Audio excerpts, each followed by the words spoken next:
Page number 66 पर है। मारुति मतलब हनुमान जी का नाम है।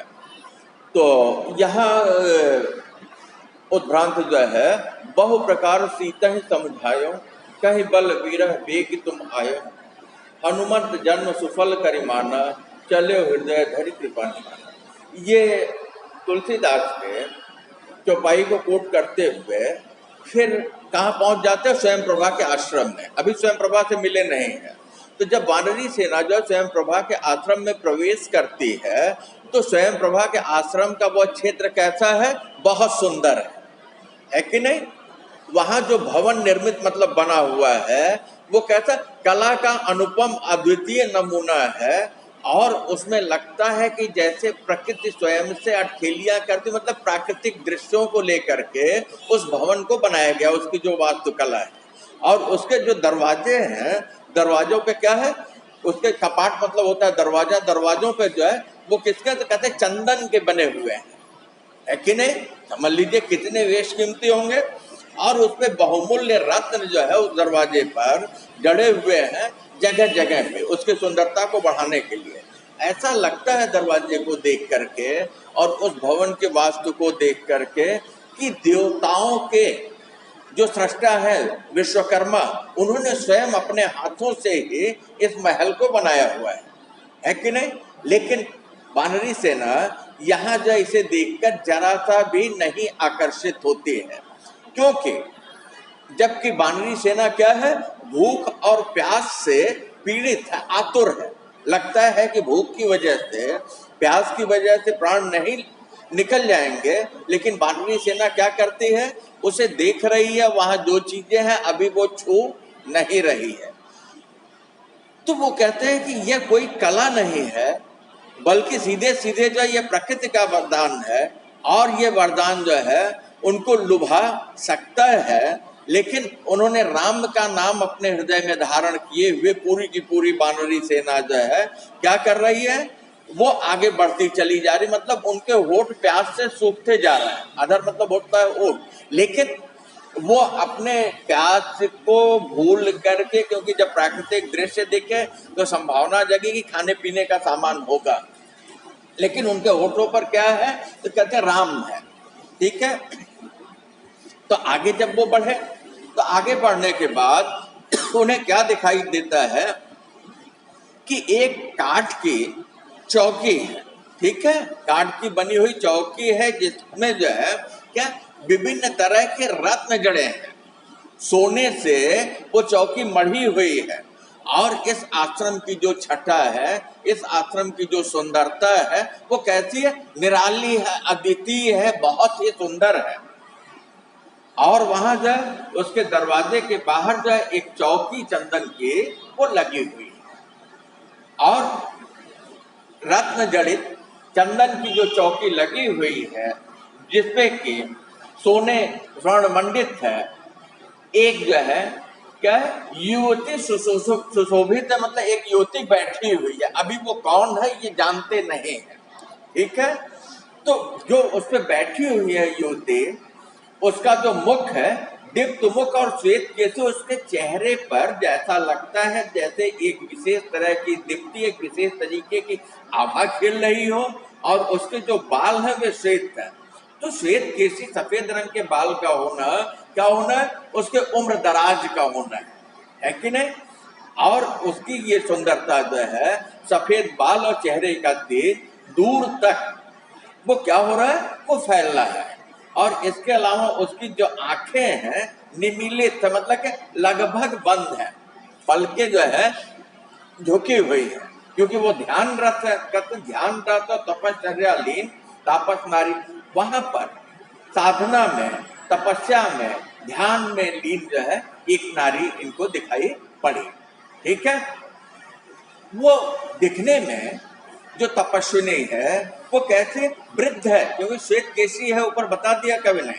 लेकिन आयु की जो अधिकता होती है, वार्धक्य होता है, उसका 100वां अंश भी उसके मुख पर नहीं आया था। मतलब चेहरे पर जरा सी भी झुर्रियां नहीं थी, बल्कि तपस्या ने उस तपस्विनी के चेहरे पर एक विशेष तरीके की कांति, एक विशेष तरीके की आभा, एक विशेष तरह का तेज पैदा कर लिया था। और वो तेज कैसा था?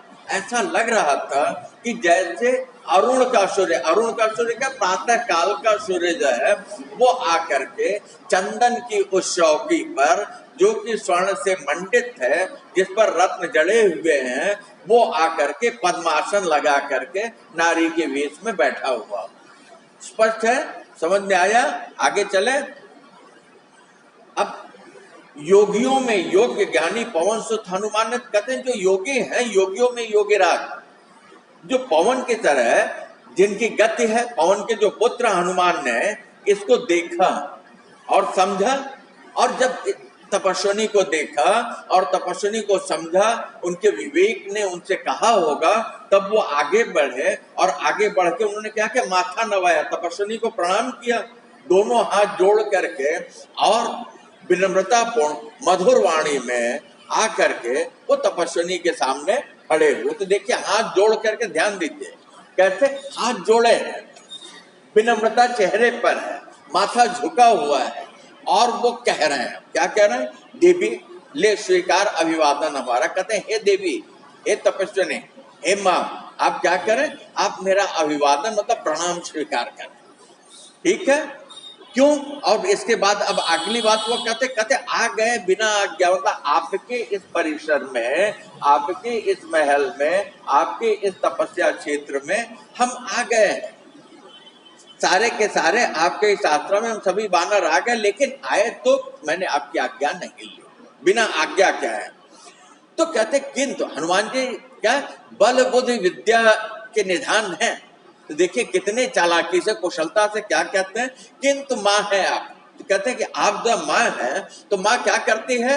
माँ जो हमेशा अपने बेटे को माफ करती है। कहते हैं हमने गलती कर दी, बिना पूछे हम आ गए हैं, ऐसी स्थिति में आप माँ हैं, इसके लिए आप क्या करें? हमको क्षमा करें, और हम कृतकृत्य होंगे अगर आप क्षमा कर देंगे। तो कृतकृत्य होना मतलब धन्य होना है कि नहीं? कहते हैं ऐसी स्थिति में आप हमारा अभिवादन, आप हमारा प्रणाम स्वीकार करें। पवन पुत्र के शिष्ट संस्कारियों, मृद मधुर, मेघ सी गंभीर, बादल की तरह जो है गंभीरता लिए हुए उनकी वाणी, उनके शब्दों को सुन करके जो तपस्विनी नारी बैठी थी साधना में, उसके अंतःकरण में, अंतरात्मा में जो है थोड़ी हलचल हुई कि बाहर जो है कोई ऐसी ध्वनि है जो कि बहुत ही तो मधुर है। तो उसके जो नेत्र थे, उसकी आंखें जो साधना के लिए बंद थी, निमीलित थी, वो क्या हुई? अब धीमे धीमे वो खुलने लगे, आहिस्ता आहिस्ता। पेज नंबर 70 पे। अब वहां जो है जब उनकी आंखें खुली स्वयं प्रभा की, उस तपस्विनी नारी की, तो उन्होंने देखा कि सामने का सहस्त्रों क्या खड़े हैं? वानर खड़े हुए हैं, और उनका जो चेहरा है वो कैसे म्लान है, एकदम चेहरा कैसा, एकदम जैसे उसपे जो है एक विशेष तरीके के दुख का भाव हो, और शरीर से वो कैसे हो गए हैं? शरीर से वो क्लांत है, थके हुए हैं, वो हाँफते गिरते हैं, खड़े नहीं हो पा रहे हैं भूख प्यास से, और हाथ जोड़े जैसे पवन सुत खड़े, वैसे पूरी की पूरी वानरी सेना खड़ी है। पवन सुत की भांति, भांति मतलब तरह, जैसे हनुमान खड़े हैं उन्हीं की तरह। तो हनुमान कैसे खड़े थे? दोनों हाथ जोड़ के, गर्दन झुकाए हुए। ठीक है, आगे चले।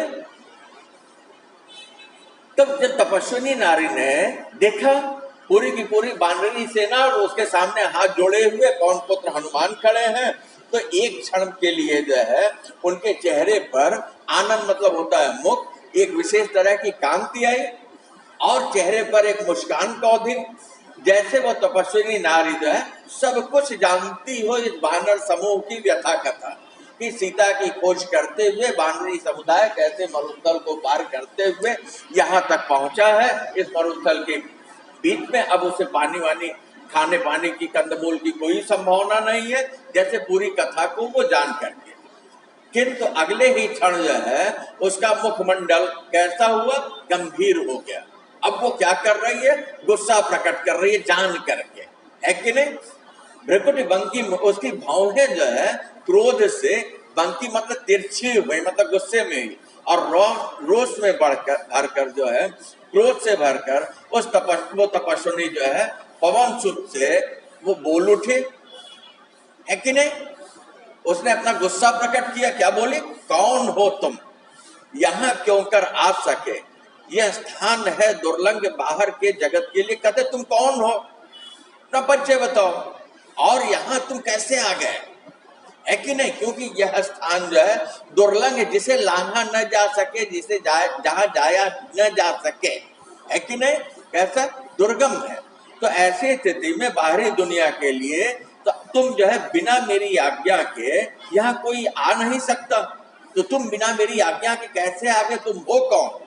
और तुम यहाँ अकेले नहीं आए, बल्कि अपने साथ जो है इन सैकड़ों वानरों और रिक्षों को लिए हुए। तो तुम कैसे आए, पहले हमको बताओ। क्योंकि ये क्या है, ये स्वयं प्रभा को वरदान मिला हुआ है कि बिना उसकी आज्ञा के कोई भी इस कुटिया में प्रवेश नहीं कर सकता। कहता मुझे बताओ, नहीं तो मैं क्षण मात्र में क्या कर दूंगी, निमिष मतलब क्षण मात्र में जो है भस्म कर दूंगी, और सभी को मैं। इसके अलावा तिरछी दृष्टि से वो वानरी समुदाय की तरफ देखती है। तो निमिष मतलब क्षण मात्र में, तुरंत, एक पल की भी देरी किए बिना।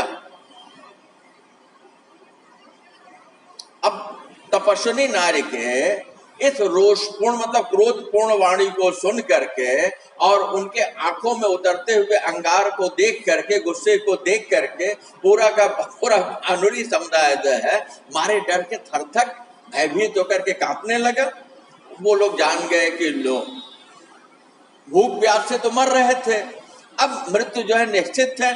ये बात जो है हनुमान के साथ पूरी वानरी सेना के मन में आई। लेकिन हनुमान के पास क्या है, धैर्य है, बल बुद्धि विद्या के देवता है। तो पवन सुत ने जब देखा तपस्वी नारी का मुख गौर से, तो फिर मुस्कुराए और बोले मृदुर वाणी में विनम्रता बढ़े। बताया ना कि बुद्धि के निधान विवेक जागृत है। तो हनुमान ने देखा कि इस तपस्वी नारी का जो गुस्सा है वो गुस्सा कैसा है, बनावटी है कि नहीं? उसके पहले की मुस्कुराहट तो देखिए बनावटी गुस्सा जब वो पकड़ में आ जाता है कि नहीं? तो विनम्रतापूर्ण वाणी में हनुमान जी ने विनम्र होकर के फिर कहा, क्या कहा? कहते हैं देवी आप जो जरा भी क्षुब्ध न हो, आप जरा भी दुखी न हो, आप जरा भी क्रोधित न हो।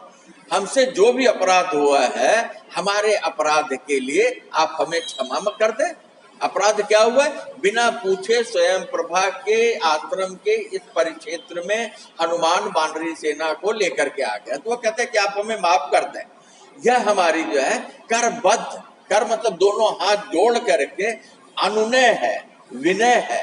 हम आपसे ये विनती करते हैं, क्योंकि यह जो यहाँ आने का अपराध हुआ है, कैसे हुआ? विवशता में हुआ है। मतलब हम यहाँ आए, सही बात है हम अपराधी हैं, लेकिन हम लाचार होकर के, विवश होकर के हम यहाँ पे आए हैं। तो उस तपस्विनी ने पूछा विवशता? अब उसके अधरों पर, उसके चेहरे पर जो है क्या हुआ? मुस्कुराहट दिखाई पड़ती। तो वो कहती है विवशता कपिवर? कहते कि हे वानर श्रेष्ठ, ये बताओ कैसी व्यवस्था, और भला वो कैसी व्यवस्था लाचारी थी कि यहाँ सभी के सभी जो है इस तपोवन में, इस तपस्थली में, इस आश्रम में आ गए। तो कहता है कि मैं सारी की सारी कथा सुनूंगी कि आपकी व्यवस्था क्या है।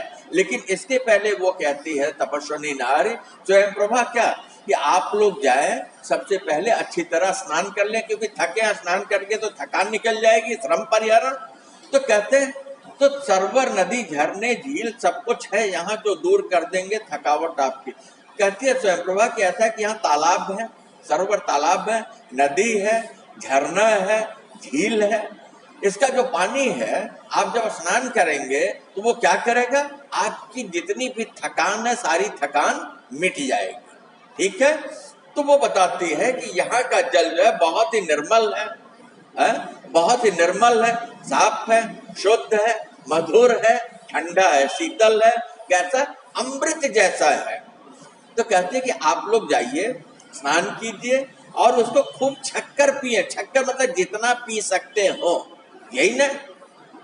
आपकी जितनी प्यास है आप अपनी प्यास बुझा लें, और बुझा करके क्या करते, तृप्त हो गए, पहले आप संतुष्ट हो जाए। क्योंकि आप लोग कहते हो, आप लोग जब भूखे प्यासे हो और आप लोग थके हुए श्रमित हो। फिर स्वयं प्रभा कहती है, वृक्ष जो दिखते हैं और सामने जो है ये जो वृक्ष दिखाई पड़ रहे हैं सुंदर आश्रम के मध्य में, बीच में, इसमें जो फल लगे हुए वो कैसे मधुर हैं, मीठे हैं, सुस्वादु हैं, स्वादिष्ट हैं और पौष्टिक हैं। वो कैसे मीठे हैं, स्वादिष्ट हैं और पौष्टिक हैं, तो आप उसको चखिए और आपके स्वाद के अनुकूल हो तो उसको खाइए। कितना, एक दो ने, पेट भर खाइए। और आपकी जो क्षुधा है, क्षुधा मतलब भूख है कि नहीं, आपकी जो क्षुधा है आप अपनी भूख को शांत कर लीजिए। इतना क्यों? क्योंकि स्वयं प्रभा ने देखा कि वानरी सेना पूरी की पूरी भूख प्यास से परेशान है और लगता है कि जीवन नहीं बचेगा, सारे थके हुए हैं, लस्ट हैं थकान की वजह से। तो वो कहते क्योंकि दिखते आग सब है, कहते कि ऐसा है कि आप सारे के सारे लोग एकदम थक करके परेशान क्लांत दिखाई पड़ रहे हैं।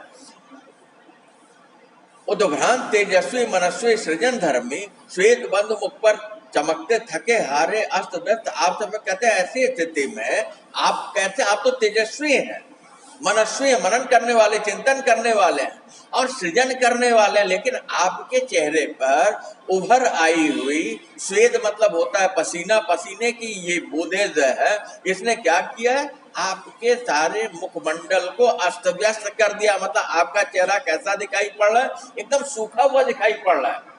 तो आप सबसे पहले जाइए, क्या कीजिए, आप अपनी थकान मिटाइए। अतिथ आखिर हो गए हैं आप मेरे, इसलिए कर्तव्य मेरा दूर हुए श्रांति पहले आपकी। तो देखिए परिस्थिति बदल गई। स्वयं प्रभा कहते हैं, अभी तो क्रोध की बात हो रही थी, कहती है क्योंकि अब आप हमारे अतिथि हो गए। आखिर चाहे जैसे हुए, बिना पूछे ही आप आ गए, लेकिन आ गए तो आप मेरे अतिथि मतलब होता है मेहमान।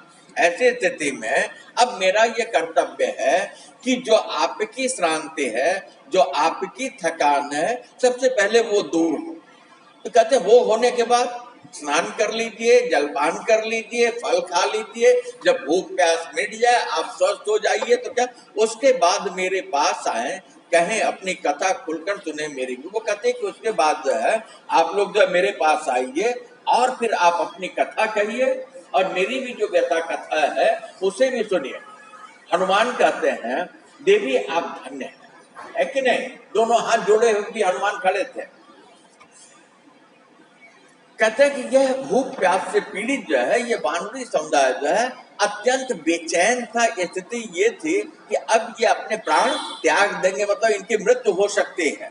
तो हनुमान कहते हैं ये कथा जो है बहुत ही लंबी है यहाँ तक पहुंचने की, और इसके बाद जो है वो कहते हैं ये वानर अपने प्राणों को नहीं बचा पाते अगर आपके आश्रम में न आ गए होते तो। लगता है आप दिव्य दृष्टि समझ गई हैं सब। हनुमान कहते हैं कि ऐसा कि हमें लगता है कि आपकी दृष्टि कैसे दिव्य है, मतलब आपने अपने अंतर चक्षु से, अपने अंतरात्मा से सब कुछ क्या है समझ लिया है, देख लिया है, जान लिया है। इसलिए आपने हमारी विवशता को, हमारी लाचारी को समझते हुए आपने हमें आदेश दिया कि हम जा करके अपनी क्षुधा पूर्ति कर लें पहले, है कि नहीं। तो कहते धन्य धन्य माँ, तो आप कहते हे माँ आप धन्य हो, पहले हम जाते हैं क्षुधा पूर्ति करते हैं, अपनी भूख को मिटाते हैं और इसके साथ ही लेकिन यह देते विश्वास सुनकर कथा हमारी देंगी आप शुभ आशीष भी।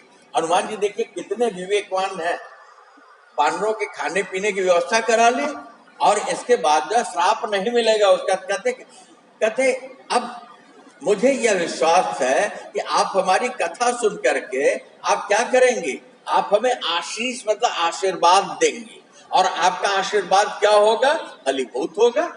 क्योंकि आशीर्वाद जो है हमेशा बेटा क्या करता, फायदा करता है। तो एक तरीके से भूख प्यास की समस्या दूर हुई, थकान की समस्या दूर हुई, श्राप की समस्या दूर हुई, बल्कि परिस्थिति इतनी बदल गई कि कहते हम आशा करते हैं, विश्वास करते हैं कि आपसे हमें आशीष मिलेगा, आशीर्वाद मिलेगा। ठीक है।